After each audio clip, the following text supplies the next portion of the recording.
subscribe now and press the bell icon. Never miss an update. الحمد لله وكفى وسلام على عباده الذين اصطفى أما بعد فأعوذ بالله من الشيطان الرجيم بسم الله الرحمن الرحيم لقد من الله على المؤمنين إذ بعث فيهم رسولا وقال في موضع آخر لقد جاءكم رسول من أنفسكم عزيز عليه ما عنتم حريص عليكم بالمؤمنين رؤوف رحيم فإن تولوا فقل حسبي الله لا إله إلا هو عليه توكلت وهو رب العرش العظيم صدق اللہ العظیم.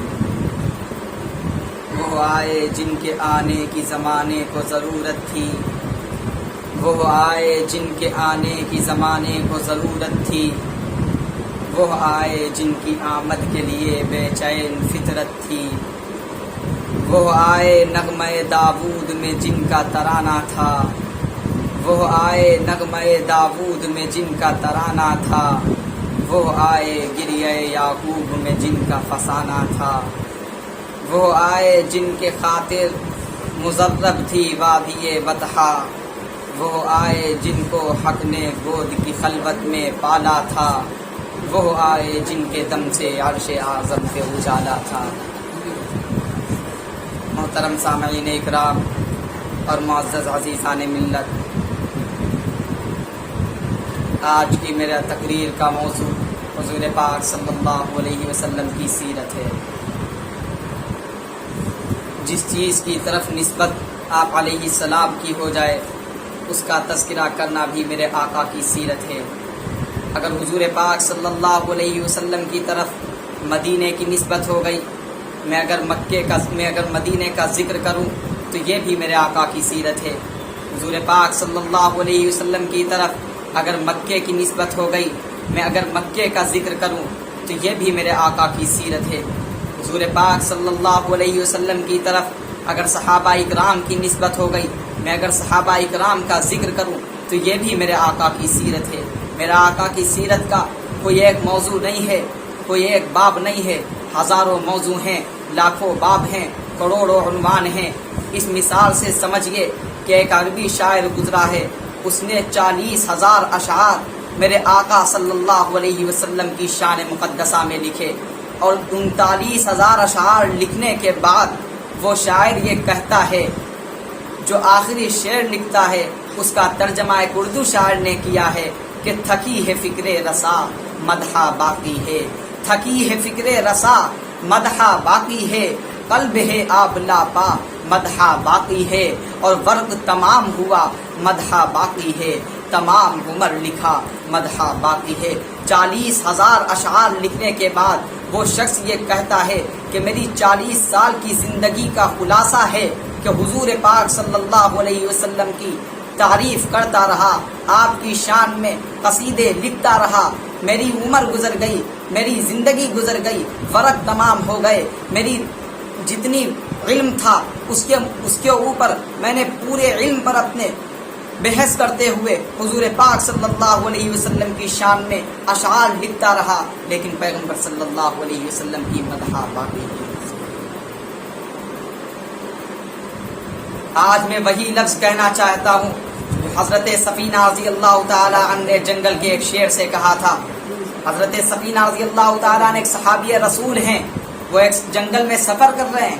اس وقت جس طریقے سے آج کل سفر کیے جاتے ہیں، سواریاں ہوتی ہیں، کار ہوتی ہیں، موٹر سائیکل ہوتی ہیں، اس وقت ان سواریوں کا انتظام نہیں تھا.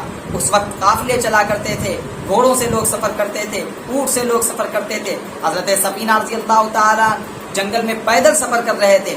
ایک شیر حضرت سفینہ رضی اللہ تعالیٰ عنہ کو دیکھتا ہے، ان کی طرف دوڑتا ہے، ان کے اوپر حملہ کرنے کی کوشش کرتا ہے. تو حضرت سفینہ رضی اللہ تعالیٰ عنہ اس شیر سے کہتے ہیں، اے شیر تو جانتا ہے میں کون ہوں؟ تو جس جسم کی طرف، جس جسم کو اپنی غذا بنانے کے لیے آ رہا ہے، یہ جسم حضور پاک صلی اللہ علیہ وسلم کی بارگاہ میں بیٹھ چکا ہے. وہ شیر جب یہ بات سنتا ہے، حضرت سفینہ رضی اللہ تعالیٰ عنہ کہتے ہیں، شیر تو جانتا ہے میں کون ہوں؟ میں محمد رسول اللہ کا غلام ہوں. وہ شیر فوراً اپنا سر جھکا لیتا ہے اور دم ہلانے لگتا ہے. حضرت سفینہ اس کی پیٹھ پر سوار ہوتے ہیں. وہ شیر حضرت سفینہ رضی اللہ تعالیٰ عنہ کو مدینہ منورہ چھوڑ دیتا ہے. حضرت سفینہ رضی اللہ تعالیٰ عنہ بارگاہ نبوی میں جا کر فرماتے ہیں فداک ابی و امی یا رسول اللہ، میرے ماں باپ آپ پر قربان ہو یا رسول اللہ صلی اللہ علیہ وسلم. آج میرے ساتھ ایک عجیب معاملہ پیش آیا. میں سفر کر رہا تھا جنگل میں اور مجھے ایک شیر ملا اور میں نے اس شیر سے کہا، وہ شیر میرے اوپر حملہ کرنے کی کوشش کر رہا تھا. میں نے اس سے کہا میں محمد رسول اللہ کا غلام ہوں. چنانچہ وہ شیر فوراً اس نے سر جھکا لیا اور دم ہلانے لگا اور مجھ کو اپنی پشت پر سوار کر کے مدینہ منورہ چھوڑ دیا. لیکن مجھے معلوم نہیں یا رسول اللہ صلی اللہ علیہ وسلم وہ شیر چپکے چپکے کہہ کیا رہا تھا. اب حضور پاک صلی اللہ علیہ وسلم کی شان کو دیکھو کہ کتنی عظمت والا وہ نبی ہے. حضور پاک صلی اللہ علیہ وسلم فرماتے ہیں سفینہ، جس وقت تم نے جنگل کے شیر سے کہا تھا کہ میں محمد الرسول اللہ کا غلام ہوں، اس وقت جبریل امین نے آ کر مجھے یہ بتا دیا تھا. وہ شیر یہ کہہ رہا تھا کہ اے سفینہ، اگر تم محمد الرسول اللہ کا غلام ہے تو میں محمد کے غلاموں کا غلام ہوں. یہ میرے آقا صلی اللہ علیہ وسلم کی شان مقدسہ ہے. حضور پاک صلی اللہ علیہ وسلم کے صحابی جو ہیں ہم ان کے بھی غلام ہیں، اور اس لیے ہیں صحابہ سپاہ صحابہ کی مخالفت کرنے والوں، ہم صحابہ اکرام کے غلام کیوں ہیں؟ اس لیے کہ وہ میرے نبی کے غلام ہیں، میرے نبی کی چوکھٹ کے پہرے دار ہیں، جان دے کر پہرے دار ہیں، مال دے کر پہرے دار ہیں، بچے یتیم کرا کر پہرے دار ہیں، بیوی بیوہ کرا کر پہرے دار ہیں، نیزوں کی اینوں پر اپنے سر کٹا کر پہرے دار ہیں، تلواروں کی نوکوں پر اپنے جسموں کو کٹا کر پہرے دار ہیں. ہم ان کے سپاہی کیوں ہیں؟ اس لیے کہ بدر کے میدان میں 14 صحابی کی نعشیں تڑپ رہی تھی، میرے پیغمبر کا دین نہیں چھوڑا. احد کے میدان میں، احد کے پہاڑ میں 70 صحابی شہید ہو گئے، میرے پیغمبر کا دین نہیں چھوڑا. حنین کی جنگ میں 19 صحابی شہید ہو گئے، میرے پیغمبر کا دین نہیں چھوڑا. تبوک کے معرکے میں 6 صحابی شہید ہو گئے، میرے پیغمبر کا دین نہیں چھوڑا. میں ان کا غلام کیوں ہوں؟ اس لیے کہ حضرت حمزہ رضی اللہ تعالیٰ عنہ جو عم رسول ہیں، ان کی نعش کے 12 ٹکڑے کر دیے گئے، لیکن میرے پیغمبر کا دین نہیں چھوڑا.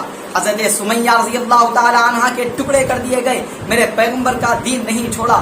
ان تمام صحابہ اکرام نے اپنی جانوں کا نذرانہ پیش کر کے افریقہ کے جزیروں میں پہنچ کر، اس دنیا کے دروازے پر پہنچ کر، چین کے صحرا پر پہنچ کر پیغمبر کی عظمت کے پرچم کو لہرایا، پیغمبر کے دین کو نہیں چھوڑا. ہم ان کے سپاہی کیوں ہیں؟ اس لیے کہ وہ لوگ ابلتی ہوئی ڈیگوں میں اپنے جسموں کو پکوا کر، نیزوں کی اینوں پر اپنے سروں کو لٹکوا کر اور آلے سے اپنے جسم کو کٹوا کر اب میرے پیغمبر کے دین کو نہیں چھوڑا. میرے پیغمبر کے دین کے پرچم کو انہوں نے بلند کیا ہمیشہ. میں ان کا غلام اس لیے ہوں. سپاہ صحابہ کی مخالفت کرنے والوں اور حضور پاک صلی اللہ علیہ وسلم کہ جن کے ہم غلام ہیں، وہ اتنی بڑی شان والے ہیں، اتنی بڑی شان والے ہیں کہ ایک دن ابو جہل میرے پیغمبر کے پاس آتا ہے. کفار مکہ کا ہر وقت یہ مشغلہ تھا، ہر وقت یہ کام تھا کہ آقا امامدار محمد عربی صلی اللہ علیہ وسلم کا ایگزام لیا جائے، انٹرویو لیا جائے. ہر وقت وہ حضور پاک صلی اللہ علیہ وسلم کے پیچھے پڑے رہتے تھے، طرح طرح کے سوالات کیا کرتے تھے. ایک دن ابو جہل آیا اور اس نے کہا، اے محمد، اگر تم سچے نبی ہو، اگر تم یہ کہتے ہو کہ میں خدا کا نبی ہوں، میں مان لوں گا تم خدا کے نبی ہو، تم آخری الزمان نبی ہو، میں مان لوں گا، اگر تم یہ بتا دو کہ میری مٹھی میں کیا ہے. حضور پاک صلی اللہ علیہ وسلم مسکرائے اور فرمایا، اے ابو جہل، میں بتاؤں تیری مٹھی میں کیا ہے یا تیری مٹھی والی چیز خود بولے میں کون ہوں؟ ابو جہل کہتا ہے، مٹھی والی چیز خود بولے میں کون ہوں. چنانچہ مٹھی میں کنکریاں ہوتی ہیں اور کنکریوں سے آواز آتی ہے، اشہد ان لا الہ الا اللہ و اشہد ان محمدا عبدہ ورسولہ. یہ میرے پیغمبر صلی اللہ علیہ وسلم کی شان مقدسہ ہے. ہزاروں عنوان میرے پیغمبر صلی اللہ علیہ وسلم کی شان مقدسہ کے ہیں. ایک دن حضور پاک صلی اللہ علیہ وسلم دنیا سے رخصت ہو گئے. کئی دن گزر گئے، صحابہ اکرام پریشان حضرت عائشہ صدیقہ رضی اللہ تعالی عنہا کے پاس پہنچے. اما عائشہ صدیقہ رضی اللہ تعالی عنہا سے سوال کیا کہ آقا امامدار محمد عربی صلی اللہ علیہ وسلم کے خلق بیان کیجیے.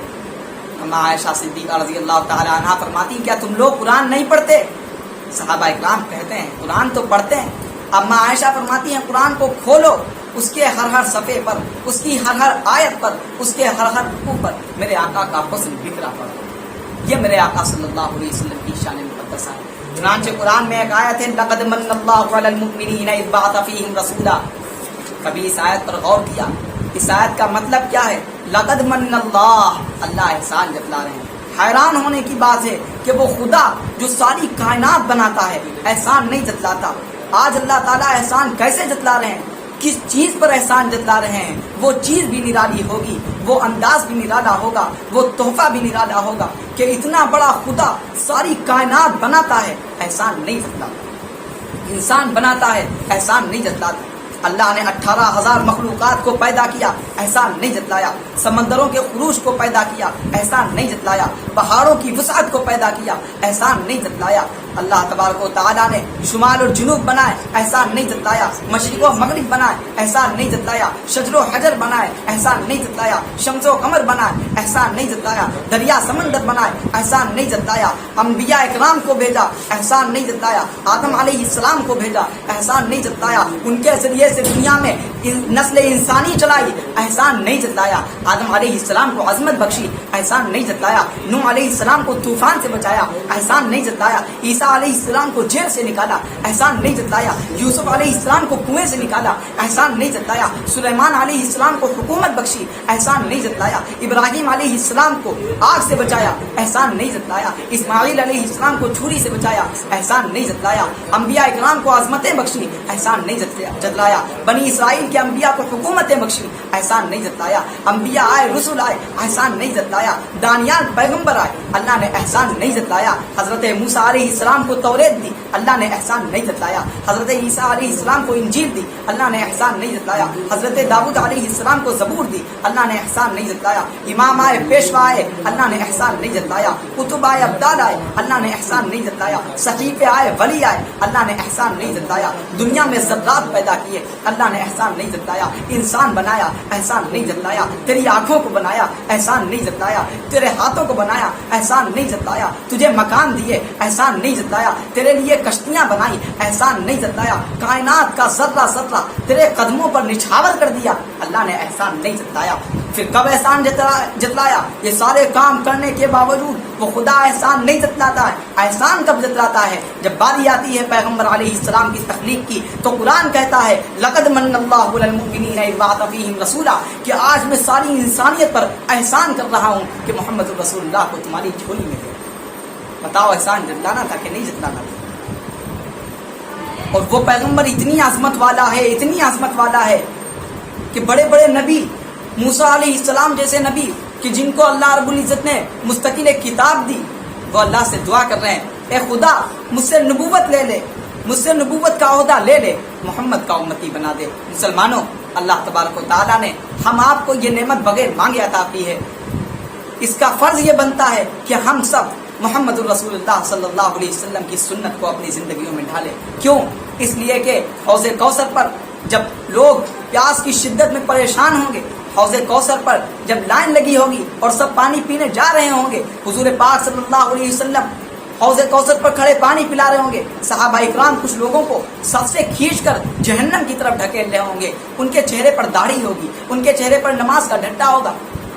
جب پوچھا جائے گا، حضور پاک صلی اللہ علیہ وسلم سوال کریں گے کہ اے فرشتوں، یہ تو میرے امتی ہیں، تم ان کو کیوں جہنم کی طرف ڈھکیل رہے ہو؟ تو جواب دیں گے وہ فرشتے یا رسول اللہ صلی اللہ علیہ وسلم، یہ آپ کے امتی ضرور ہیں لیکن یہ آپ کے دین میں کمی اور بیشی کرتے تھے.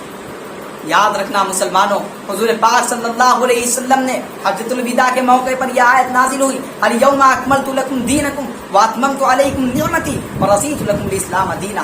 اب دین کے اندر اضافہ اور کمی کرنے کا ہم کو بالکل حق نہیں ہے. حضور پاک صلی اللہ علیہ وسلم کے طریقے کو اپنی زندگی میں لاؤ. چھوڑ دو یہود و نصارہ والے چہرے کو، چھوڑ دو ان کو طریقے کو. ان کے طریقے کو اگر اپناؤ گے، حضور پاک صلی اللہ علیہ وسلم اپنی امت کو حشر کے میدان میں کس طریقے سے پہچانیں گے؟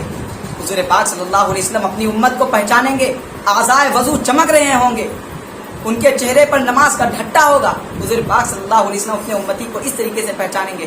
اور ہم لوگ نماز ہی نہیں پڑھتے، حضور کے چہرے کو نہیں محبت کرتے. حضور کے چہرے سے محبت کرنے لگو، حضور کے چہرے کو اپنا لو، حضور کے طریقے کو اپنا لو، حضور کے اخلاق کو اپنا لو، حضور کے کردار کو اپنا لو. اللہ رب العزت ہم سب کو حضور پاک صلی اللہ علیہ وسلم کے طریقے پر عمل کرنے کی توفیق عطا فرمائے، آپ کی سنتوں کو اپنی زندگی میں ڈھالنے کی توفیق عطا فرمائے، آمین۔ وآخر دعوانا الحمدللہ۔